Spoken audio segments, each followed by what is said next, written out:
વિવિધ પ્રકારના મલ્ટીગેપ એરેસ્ટર્સની યાદી બનાવો. તો આમાં રોડ ટાઈપ ગેપ એરેસ્ટર અથવા તો horn gap arrester, impulse gap arrester, resistance graded arrester, electrolytic arrester કે જે અત્યારે નહિવત અસ્તિત્વ ધરાવે છે તેવા, અને મલ્ટી ચેમ્બર એરેસ્ટર. આ બધા ટાઈપના અલગ અલગ પ્રકારના અરેસ્ટર્સનો યુઝ કરીને આપણે મલ્ટીગેપ એરેસ્ટર્સ બનાવીએ છીએ. તો જો તમને પૂછવામાં આવે કે ભાઈ મલ્ટીગેપ એરેસ્ટરમાં કયા કયા પ્રકારના કંડક્ટર અથવા તો અરેસ્ટરના ટાઈપ હોઈ શકે છે, તો એમાં તમે આટલા લખી શકો છો. મલ્ટીગેપ લાઇટનિંગ એરેસ્ટરની રચનાત્મક વિગતો આપો, એટલે કે કન્સ્ટ્રક્શનલ ડિટેલ સમજાવો.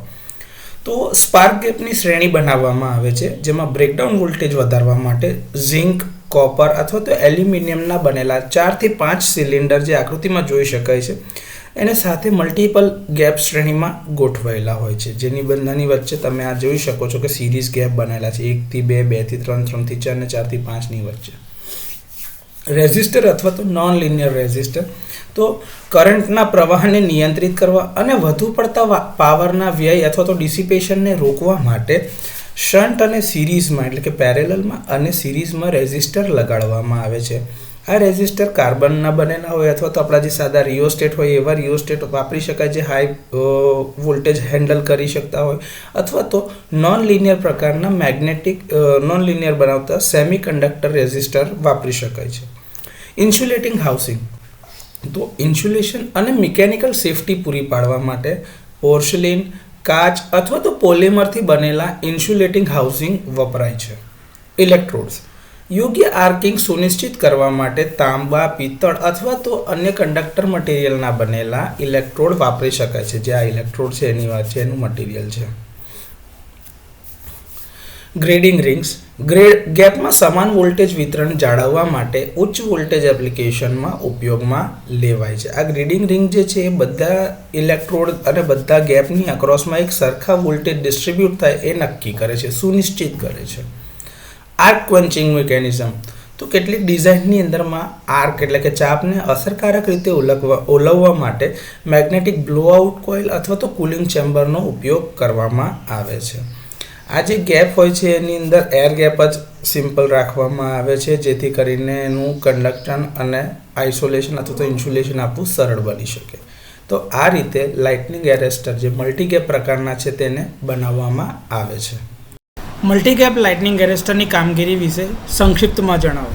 તો આમાં પહેલો ઇલેક્ટ્રોડ જે છે લાઇન એટલે કે કન્ડક્ટિંગ લાઇન સાથે કનેક્ટેડ છે, અને છેલ્લો જે ઇલેક્ટ્રોડ છે તે સિરીઝ રેઝિસ્ટર દ્વારા અર્થ સાથે જોડાયેલ છે, જેથી ફોલો કરંટ અને પાવર આર્ક ઓછો થઈ શકે. પરંતુ આમ કરવાથી ટ્રાવેલિંગ વેવ સામે જે રક્ષણ આપવામાં આવે છે તે ઓછું થાય છે. આને રોકવા માટે સિલિન્ડર નંબર 3 અને 5માં શન્ટ રેઝિસ્ટર જોડવામાં આવે છે, જે તમને અગાઉ આકૃતિમાં ઓલરેડી બતાવેલું છે. આ તમારો પહેલો ઇલેક્ટ્રોડ જે છે એ તમારો લાઇન સાથે કનેક્ટેડ છે, જ્યારે 5મો છેલ્લો ઇલેક્ટ્રોડ છે એ સિરીઝ રેઝિસ્ટન્સની મારફતે અહીં આગળ અર્થ સાથે કનેક્ટેડ છે, અને 3, 4 અને 5 જે તમારા ઇલેક્ટ્રોડ છે જેની સાથે તમારે શન્ટ રેઝિસ્ટર પેરેલલમાં લગાડેલો છે. સામાન્ય નોર્મલ હેલ્ધી કન્ડિશનમાં સિલિન્ડર નંબર 3 શન્ટ રેઝિસ્ટર અને શ્રેણી રેઝિસ્ટર આર દ્વારા અર્થના પોટેન્શિયલ પર જ હોય છે. સામાન્ય સપ્લાય વોલ્ટેજ સિરીઝ ગેપના બ્રેકડાઉનનું કારણ બનવા માટે પૂરતું નથી, પરંતુ ઓવર વોલ્ટેજના કિસ્સામાં સિલિન્ડર 1, 2 અને 3 વચ્ચે બ્રેકડાઉન થાય છે. બ્રેકડાઉનના કારણે ઉત્પન્ન થતો પ્રવાહ શન્ટ રેઝિસ્ટરમાંથી જવાને બદલે સિલિન્ડર 3, 4, 5 દ્વારા સીધો માર્ગ પસંદ કરે છે. જો જે કરંટ અહીંયા આગળથી 3, 4 અને 5માંથી સીધો જાય છે, જે શન્ટ રેઝિસ્ટન્સમાંથી જતો નથી. એટલે કે જ્યારે બ્રેકડાઉન થાય છે ત્યારે કરંટ સીધો અહીંયા લાઇનથી બધી મલ્ટી ગેપને બ્રેકડાઉન કરીને સિરીઝ રેઝિસ્ટન્સ મારફતે અર્થ થાય છે.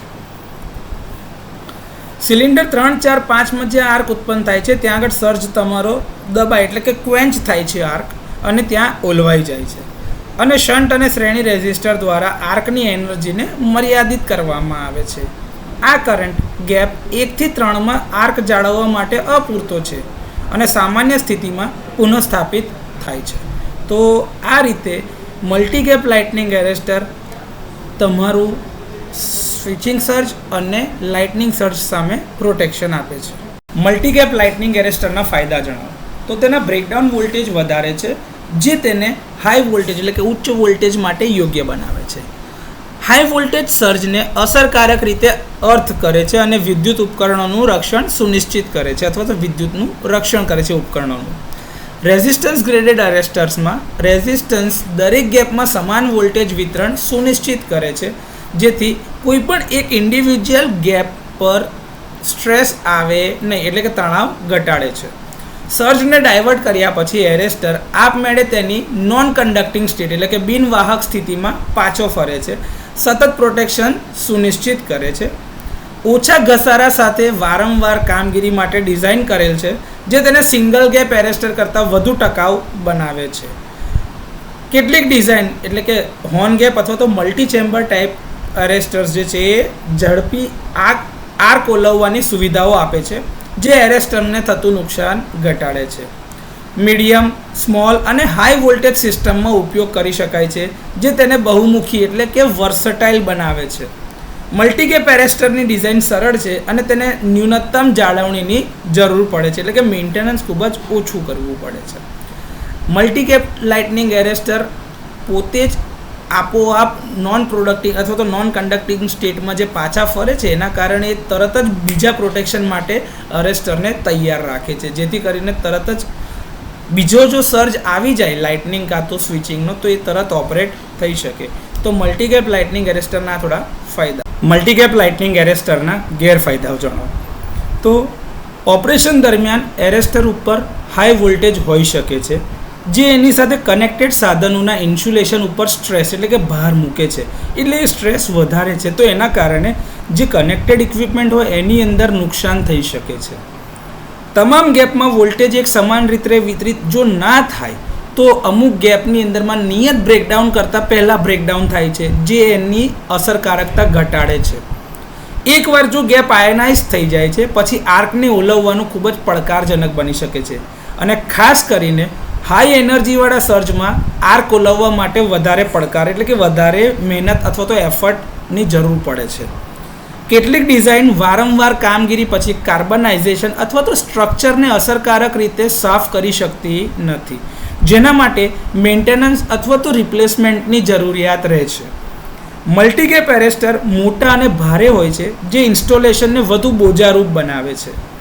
ભેજ, ધૂળ અને પ્રદૂષણ હવાના ગેપની અસરકારકતા એટલે કે જે તમારું લાઇટનિંગ એરેસ્ટરની જે સ્પાર્ક ગેપ જે તમે મૂકી હોય વચ્ચે જે એ ગેપની અસરકારકતા એટલે કે ઇફેક્ટિવનેસને અસર કરી શકે છે, એટલે એના પરફોર્મન્સ ઉપર એની આડઅસર થઈ શકે છે.